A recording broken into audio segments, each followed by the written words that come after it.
Here's an idea that sounds almost paradoxical. A function whose whole job is to run another function you hand it. We already know a function is just an object, so nothing stops you from passing one in as an argument. Let's build exactly that. A function that takes a second function and uses it to answer a question. Change the function you pass in, and the same code answers a completely different question. One more example first to nail down scope. Here are three functions. Func A takes no parameters. Func B takes one parameter. Y, func C takes two parameters, F and Z. Scan them, and one is doing something unusual. Func C calls its first parameter, F, as if it were a function, writing F of Z. For that to work, whatever we pass in as F has to be a function. Running the file just places these three function objects in memory, with no calls yet. Now watch what happens when the main program calls them. First call, func A with no arguments. It opens a fresh scope, but func A has no parameters, so there is nothing to bind. It prints inside func A and reaches the end with no return statement, so it hands back none. The whole call evaluates to none. Next line, print of 5 plus func B of 2. To get that sum, we first run func B with y mapped to 2. Func B prints inside func B and returns the value it was given, which is 2. So 5 plus func B of 2 becomes 5 plus 2, and the program prints 7 to the console. Now the interesting call, func C with func B and 3 as its arguments. Notice the first argument is an actual function we have in hand. Func C opens its scope and binds F to func B and Z to 3. Its body returns F of Z. Substitute the names F is func B and Z is 3. So this is func B of 3. Another call, another fresh scope. Func B takes in the 3, prints inside func B, and returns 3.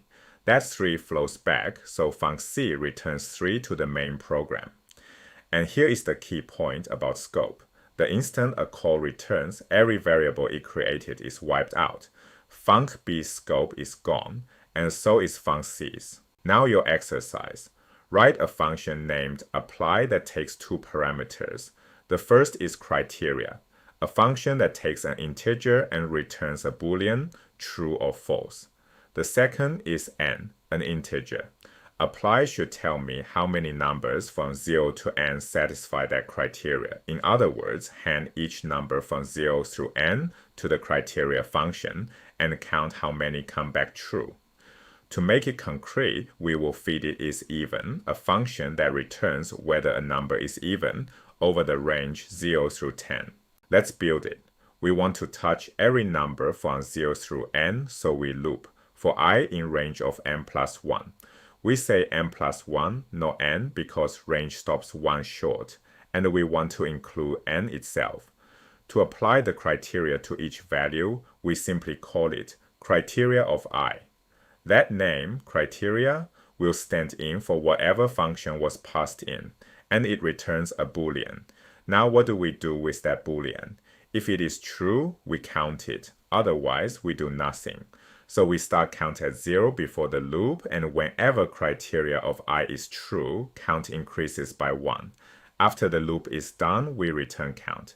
Let's run it with is even as the criteria and the 10 as n. Apply loops I from 0 through 10. For each I, it asks is even of I. 0 is even, so count becomes 1. 1 is odd, skip it. 2 is even, count is 2.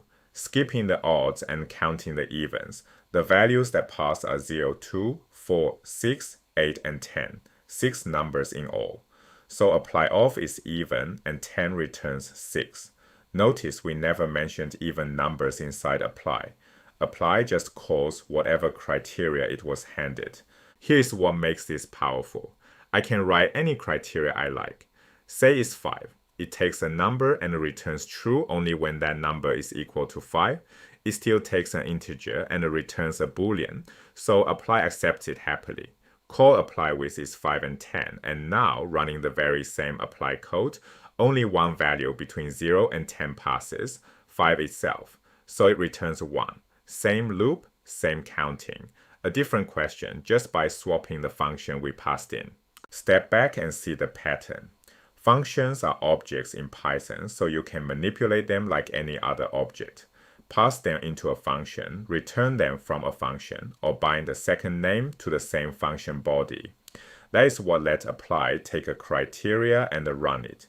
And the syncing in environments keeps the name straight. Every call spins up its own scope, and the moment it returns, that scope and everything in it disappears, with no effect on any other. Functions you can pass around are a very nice way to write code that builds up cleanly. To practice what you just learned, this course has free exercises and AI graded feedback on ludium.ai. The link is in the description.